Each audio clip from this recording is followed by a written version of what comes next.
Grandes cambios e conflitos na primeira metade do século XX. Antes de entrar a ver o século XX, para entender como estaba a situación a principios do século XX, imos ver o que xa demos. Que pasou no século XIX? Pois no século XIX triunfou o liberalismo, vale? Que era o que quería a burguesía. Vimos a economía, como triunfaba a revolución industrial e o capitalismo, vale? O mercado libre, oferta e demanda e todas estas cousas. En política triunfaba a soberanía nacional, vale? Vimos como se iba impoñendo o liberalismo ao longo do século, se impoñía ao absolutismo, vale? Por fin tiña o poder o pobo, aínda que xa vimos que en realidade era a burguesía a que tiña as rendas do poder. E vimos tamén a sociedade, como se conformou esa sociedade de clases, produto tamén da revolución industrial e do capitalismo, na que quen máis cartos ten, pois máis arriba da sociedade está, e quen menos máis abaixo. Isto foi o que se foi conformando ao longo do século XIX. Cando comenzou o século XX, o liberalismo era o que parecía que era pois o mellor, non? Os valores liberais serían os que levarían ao progreso, ao desenvolvemento, os que eran bons para en xeral, vale? Pero, a comezos do século XX, ou na primeira metade do século XX, mellor dito, hai varios golpes a ese liberalismo, vale? De entrada, a principios de século se pensaba que o liberalismo era o mellor, o que levaba ao progreso, pero ocorreron varios acontecementos, dous principalmente, a Primeira Guerra Mundial e a crise de 1929. A Primeira Guerra Mundial foi un golpe pois moi grande, vale? Porque demostrou que a revolución industrial aplicada ás armas e destrucción podía ser terrorífica, vale? E foi unha guerra, un conflicto que xa levaba preparándose dende, os últimos 30 anos do século XIX, vale? Que xa se fixeran alianzas e había unha gran rivalidade entre as distintas potencias e que estalou neste momento con toda a industria detrás, vale? Con esa revolución industrial aí axudando a que a capacidade destructiva fora moito máis grande. E ademais parecía pois que era produto da competencia dos diferentes países nese capitalismo, non? Que levaba a ese tipo de competencia que levaba a guerra. E, por outro lado, a crise de 1929 pois fixo ver que o capitalismo tiña unha serie de crises cíclicas que ás veces podían ser terroríficas, é dicir, o capitalismo non levaba de por sí ao progreso sen máis, vale? Se deixas ao mercado libre, que se regule só pola lei da oferta e a demanda, ao final pode levar unhas crises tremendas, non? Que fan ver que o liberalismo non é tan bon como ao principio podería pensarse, vale? Como de feito levaban xa denunciando os obreiros como movimento obreiro dende mediados do século XIX, non? Con Marx e demais, de acordo? Pola crise de 1929 se verá que é necesario crear unha situación intermedia entre o capitalismo e unha cousa nova tamén que virá aí que é o comunismo, que sería o estado do benestar. Algo intermedio, vale? Entre o que sería o capitalismo propio do liberalismo e o comunismo, vale? Entón, ao ver que quizás o liberalismo non era o ideal, o que levaba ao progreso e tal, senón que podía haber outras alternativas, ao final atoparemos tres alternativas. Estas tres alternativas xurdirán na primeira metade do século XX, vale?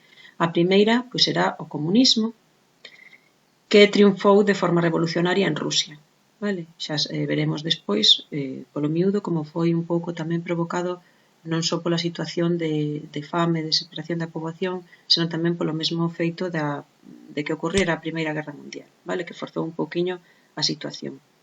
Pero o tema é que a Primeira Guerra Mundial pois reforzou a idea do que viña dicindo Marx, non? De que, parecía que o capitalismo levaba a unha competencia entre os mercados das distintas potencias e tal, que ao final tiña que levar necesariamente a guerra, vale? E o comunismo que dicía era que a principal víctima da guerra era a clase traballadora, que ao fin e ao cabo é a que vai á fronte a loitar, non? E a que tamén pasa fame detrás da fronte, non? Detrás das liñas inimigas. Entón, reforzou a idea de que a única alternativa que había era a ditadura do proletariado para logo conseguir unha sociedade máis igualitaria, vale? Outra das alternativas pois foi o fascismo, que tamén xurdiu pois facendo ver que a democracia e os valores liberais que non eran os ideais, vale? Tamén por esa sensación que tiñan os alemáns de unha injustiza cometida con eles porque se lles declarou, como veremos, culpables da guerra, tiveron que pagar indemnizacións, é dicir, o castigo para a Alemanha despois da Primeira Guerra Mundial foi tremendo, e iso fixo xurdir pois o fascismo, convencer a poboación de que o mellor era o fascismo. Non? Os fascistas sacaron en conclusión que nas relacións internacionais o importante era ser forte e loitar, non? O sea, que os países tiñan que ser fortes e poder impoñer as súas ideas, poder impoñer a súa autoridade ás outras nacións. E o terceiro camiño será o estado do benestar. O estado do benestar é o camiño da democracia, vale? É dicir, a Primeira Guerra Mundial e a crise de 1929 poden poñer en dúbida que o mellor sexa o liberalismo, o capitalismo e tal, non? Poden poñer en dúbida as bondades do capitalismo en sí, libre. Pero sí que se ve que con unha intervención estatal axeitada que protexa a poboación, vale? Un estado social ou un estado de benestar, pois se pode conseguir que ese capitalismo non seña tan agresivo coa poboación. Non? Entón, de feito, ademais, en Estados Unidos sairán da crise cun forte intervencionismo estatal, vale? É dicir, co Estado creando postos de traballo públicos para que a xente pois, teña maior poder adquisitivo e poder sair da crise. Non?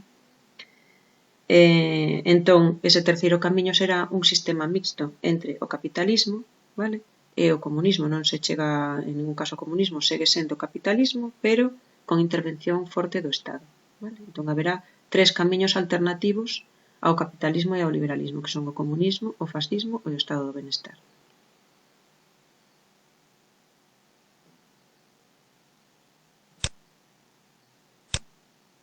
Vexamos como foi a Primeira Guerra Mundial.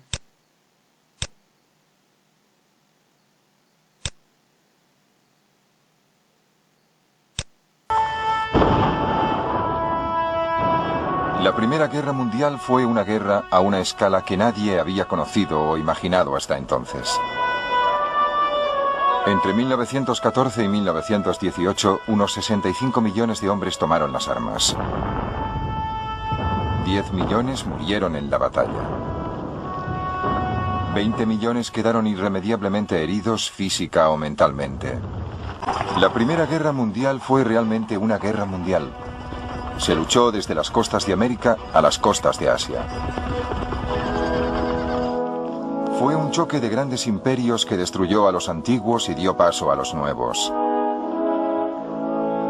Las dinastías se resquebrajaron.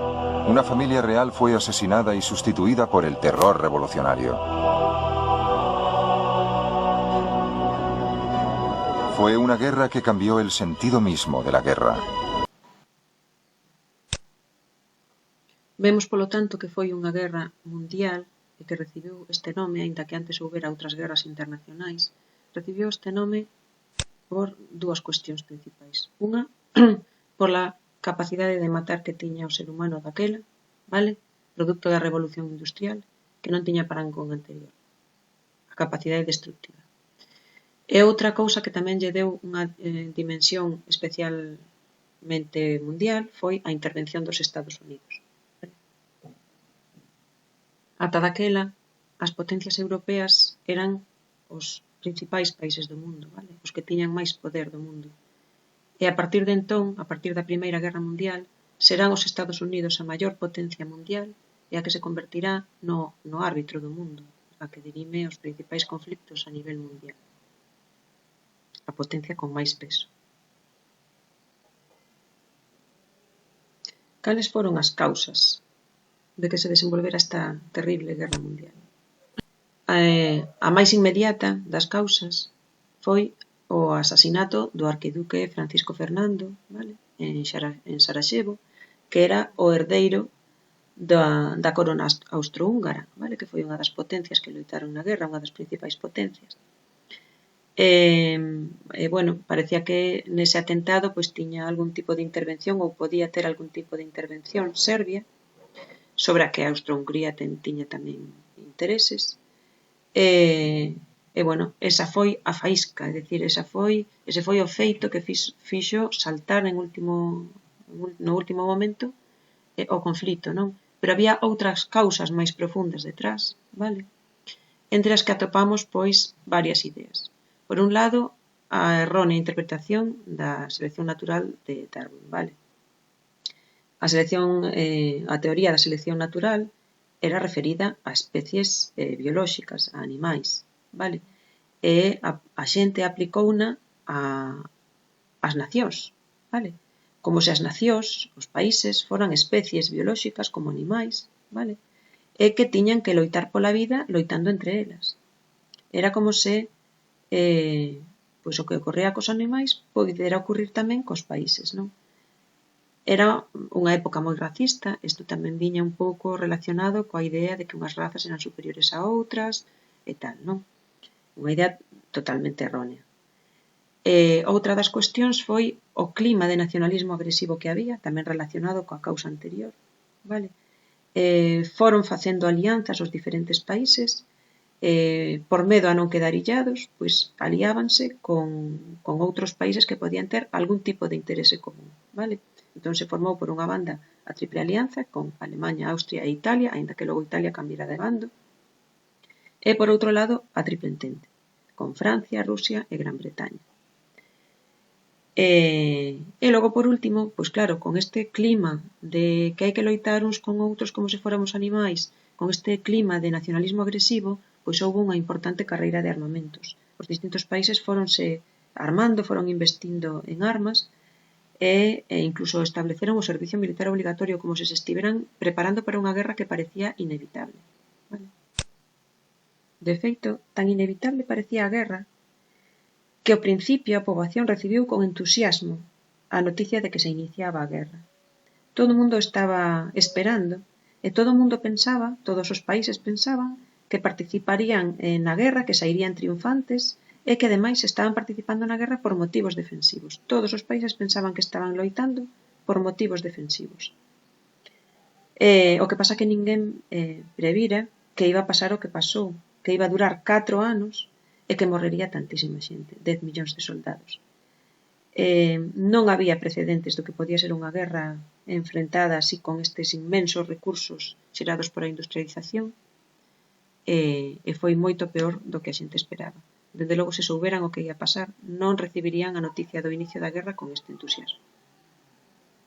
E como foi o desenvolvemento da guerra? Bueno, pois o plan que tiña Alemaña era frear, en primeiro lugar, frear aos rusos na fronte oriental, porque se supoña que eran máis lentos, vale? E atacar rapidamente a través de Bélxica a Francia, vale? Bélxica era neutral, pero atacarían rapidamente para non dar tempo a reaccionar aos británicos e poder enviar tropas, e así pois gañarían a guerra fulminantemente, pero non contaban coa oposición francesa que foi feroz e os detiveron na batalla do Marne, co cal xa quedou estabilizada a fronte occidental e a partir de aí era moi diferente avanzar a infantería porque tiñan pois trincheiras defendidas con ametralladoras e tal. Entón, tiñan que facer masivos bombardeos da artillería para lograr abrir unha brecha, non?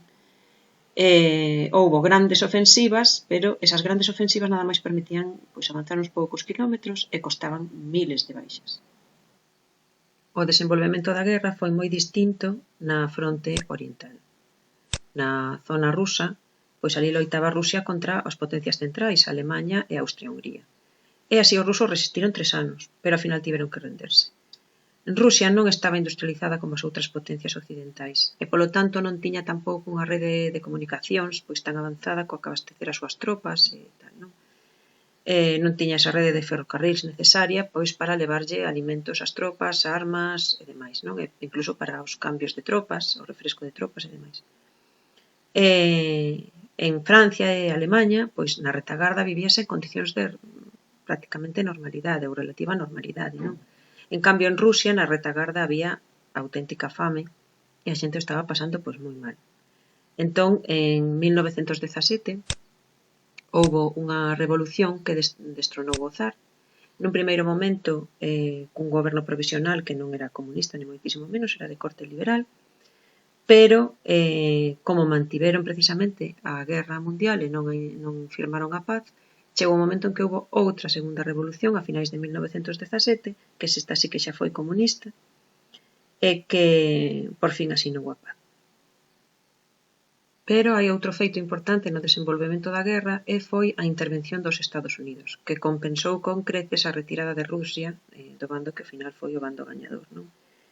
En realidade, as ideas norteamericanas pois non eran de intervir, dende logo, na guerra, non? O que pasa que, aínda que tiña esa neutralidade, non, moi arraigada, de non intervención, acabou interviñendo sobre todo por motivos económicos.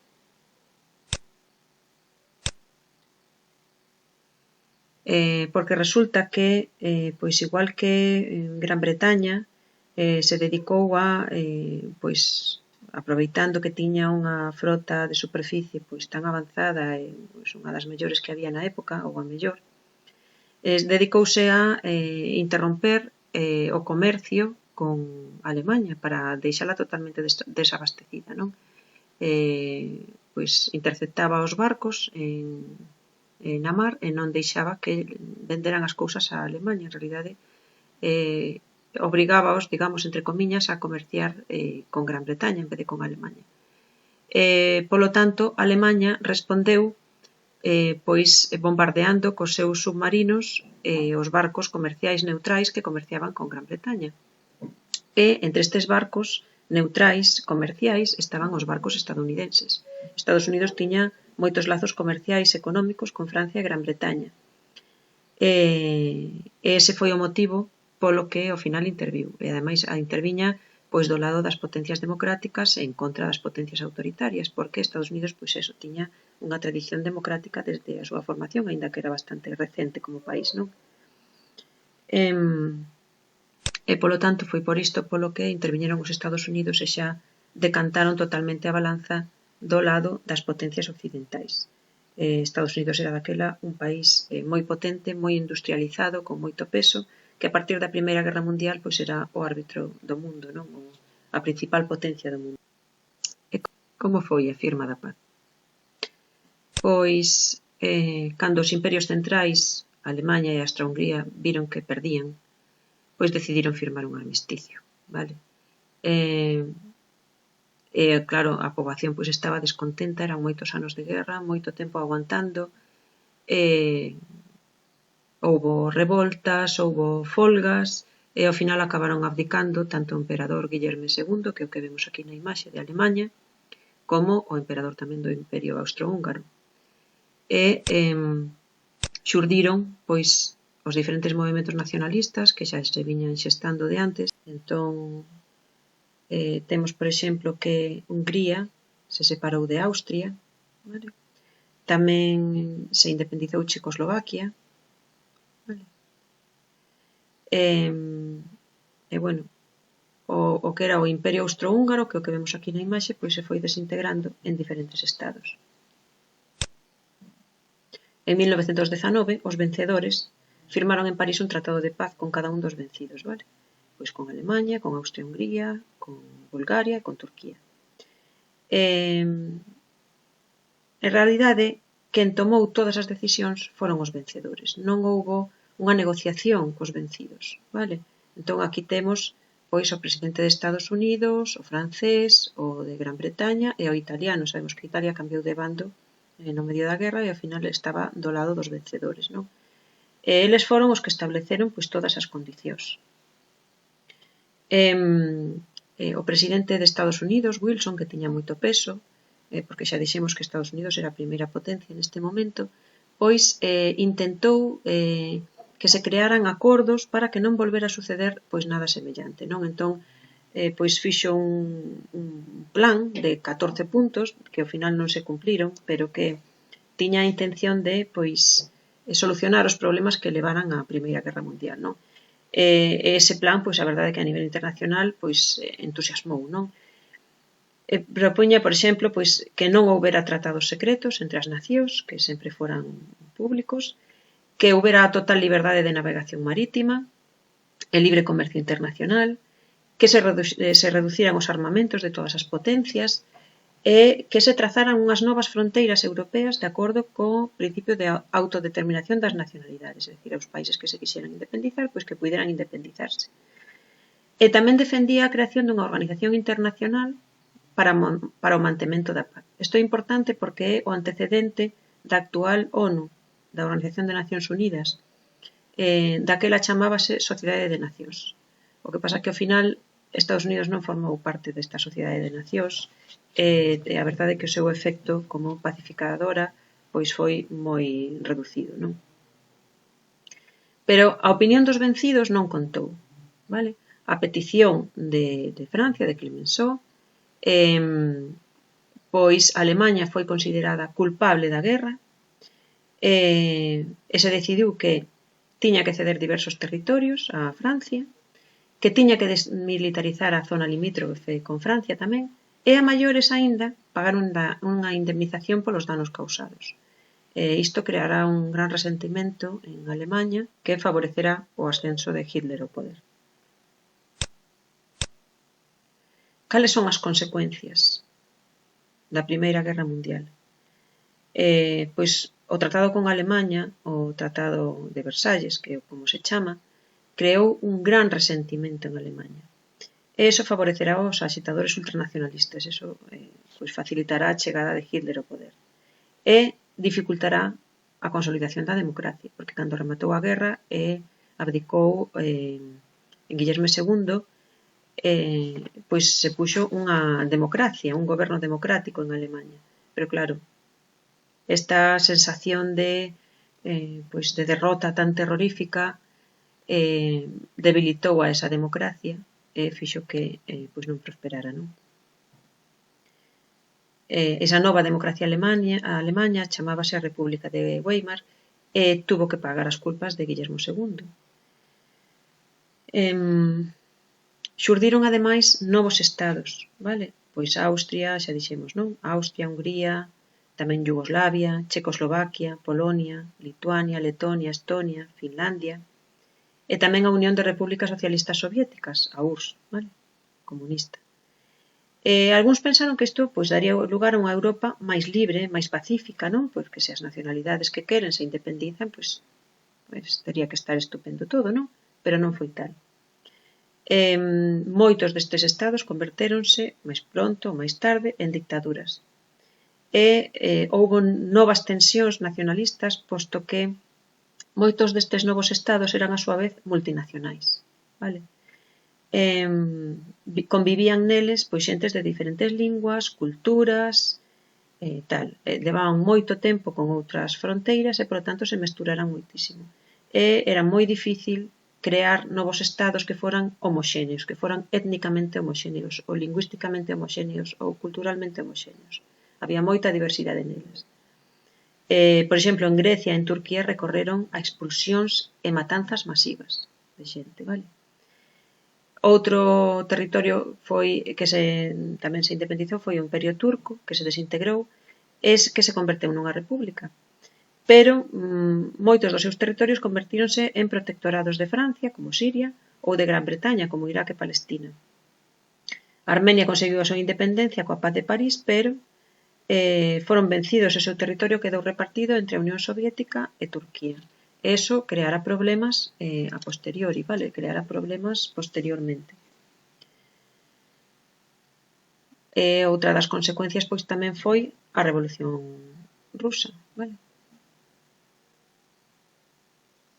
Digamos que a curto prazo a guerra, como gañaron as potencias democráticas, vale? Pois Francia, Gran Bretaña, tal, como gañaron potencias democráticas, en principio parecía que reforzaba a democracia, non? Que saía triunfante a democracia.